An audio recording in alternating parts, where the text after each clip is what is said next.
The wind howled through the dense pine forest, its mournful wail carried on the gusts that swirled with an unholy chill.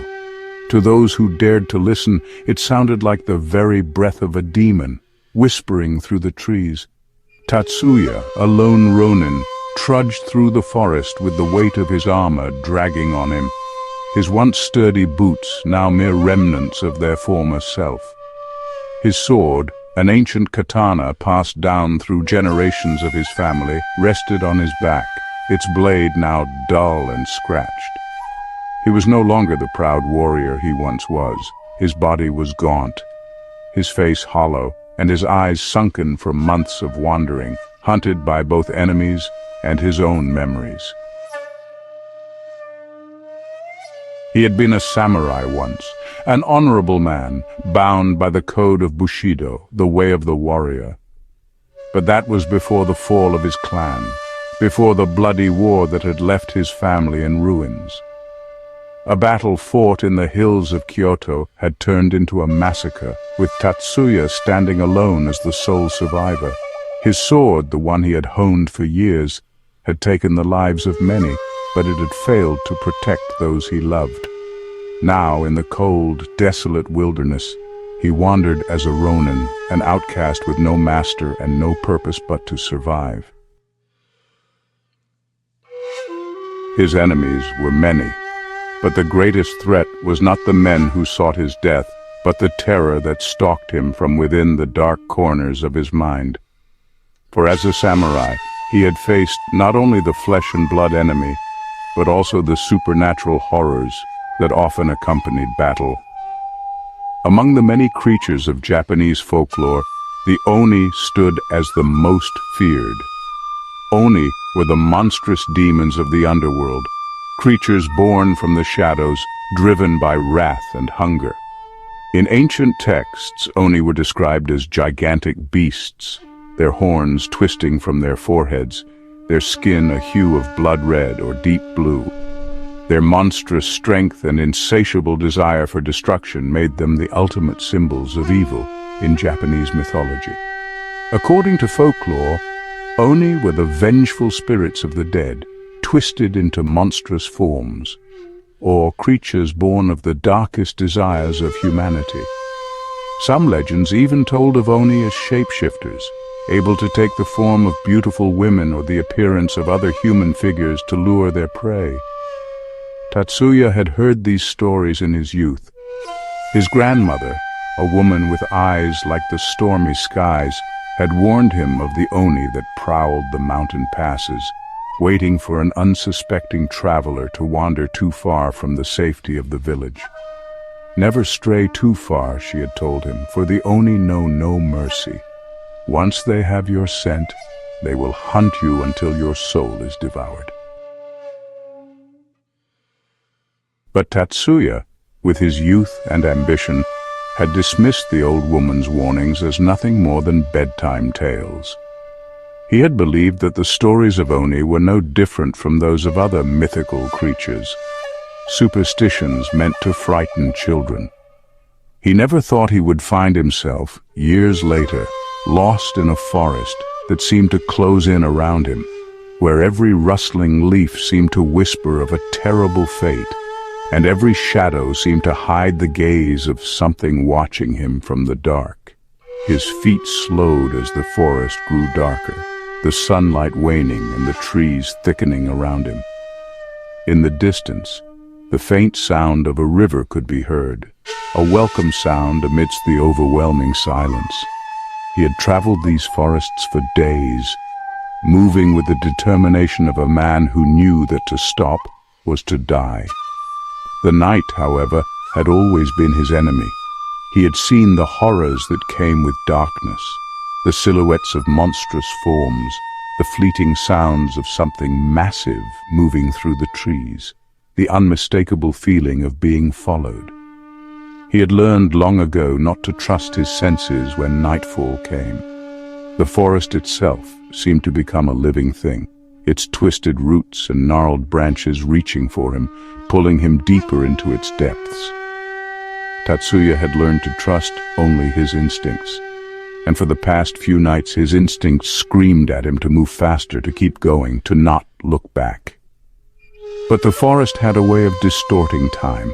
Hours became minutes, minutes became hours, and in the absence of a clear path, Tatsuya could no longer tell whether he was walking in circles or if the forest was simply moving, shifting its boundaries, trapping him in a perpetual nightmare.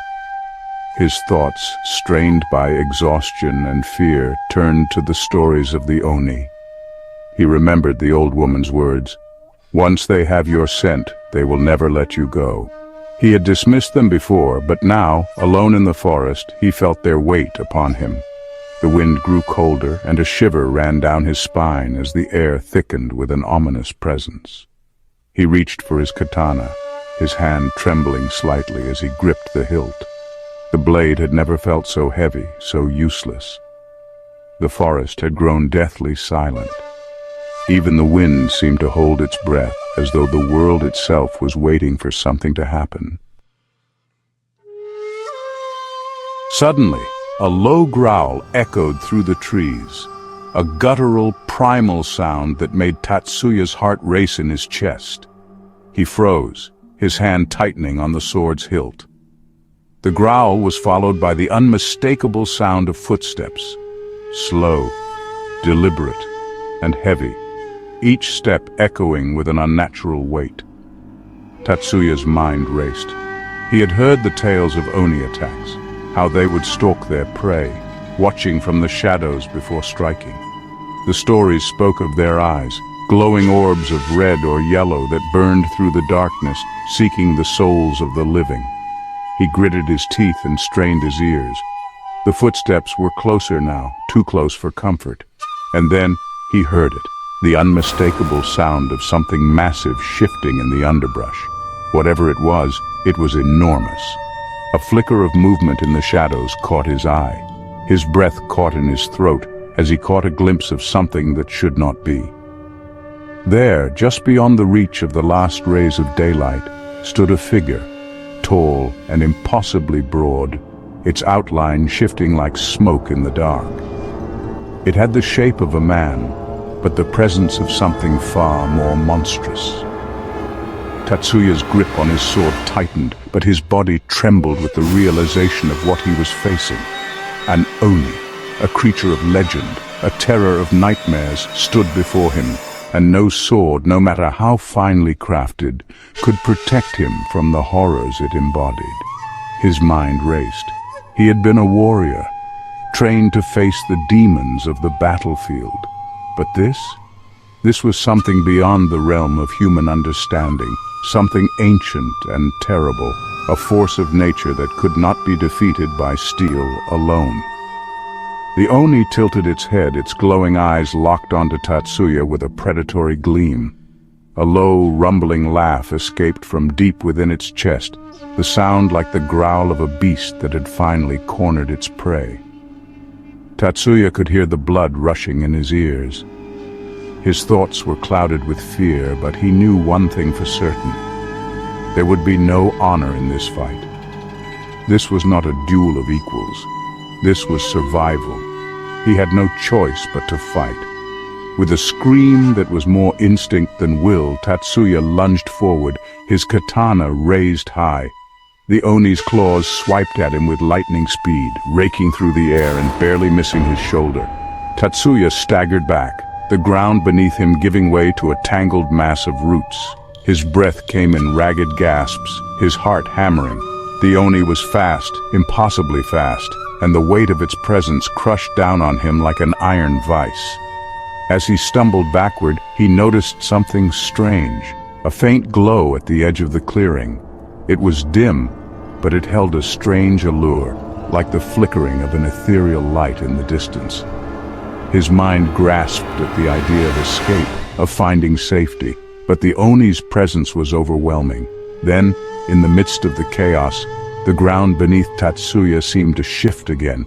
He spun, trying to find his footing, but his foot caught on a root, sending him crashing to the ground. His katana slipped from his hand and landed with a dull thud several feet away. The Oni took a step closer, its eyes burning through him and its lips curled into a grin. a grin that promised nothing but death.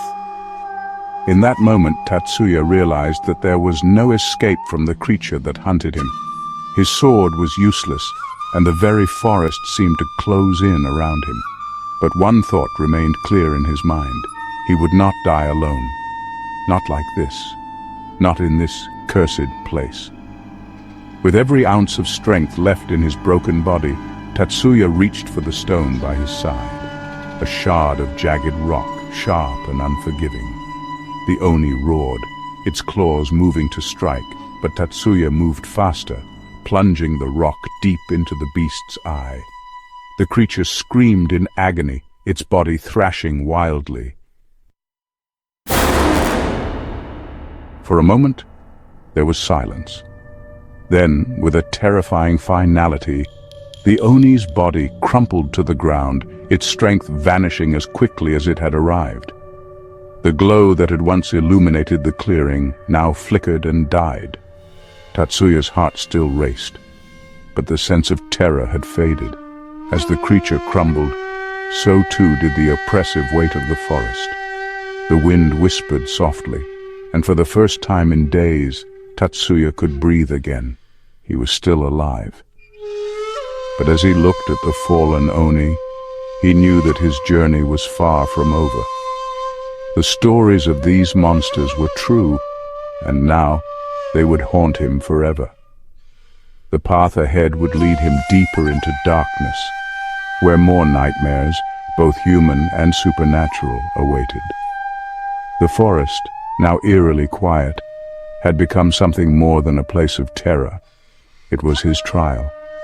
And in the end, Tatsuya knew that it was not the Oni that he had truly been fighting. It was himself. Tatsuya picked up his sword and walked deeper into the night, the weight of his past heavy on his shoulders. But he walked forward, for the only thing left for him was survival.